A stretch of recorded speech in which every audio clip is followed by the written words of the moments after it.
नमस्कार मित्रांनो, योजनादीप चॅनलमध्ये आपलं सर्वांचं सहर्ष स्वागत आहे।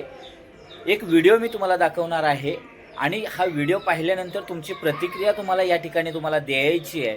त्यासोबत तरुणाने गावाकडे येणं का गरजेचं आहे, तरुणाने गावाकडे लक्ष देणं का गरजेचं आहे, तरुणाने ग्रामपंचायतीच्या कारभारामध्ये काय इन्व्हॉल्व होणं गरजेचं आहे, हा सांगणारा हा व्हिडिओ आहे। मित्रांनो, शेवटपर्यंत नक्की बघा। महाराष्ट्र ग्रामपंचायत अधिनियम 1958 आणि माहितीच्या अधिकार अधिनियम 2005 या कायद्यानुसार ग्रामसभा ही सार्वजनिक बैठक आहे आणि तिची नोंद ही सार्वजनिक दस्तावेज आहे।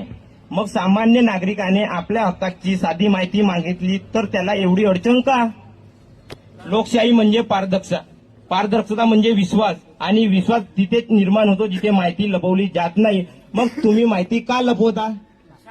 माहिती लपवत नाहीये ना, माहिती मग तुम्ही माहिती ही काय झाली? माहिती लपवण्यात झाली ना, जीएसटी बिल ना दाखवली म्हणजे बिल दाखवता नाहीये, त्याच्यासाठी ते म्हणत आहे ना, तुम्ही नंतर येऊन बघून घेऊन जा ना। अधिनियम 1958 अधिनियम 2005 आपल्याला काय म्हणताय? लोकशाही आपली आहे तर दस्तावेज आपला आहे, त्याचे अधिकार आमचे पण आहे तुमचे पण आहे।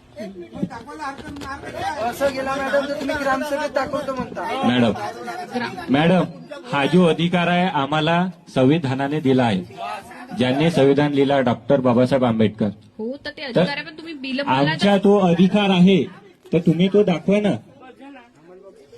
जो अधिनियम आहे तुम्ही त्यानुसार चाला ना।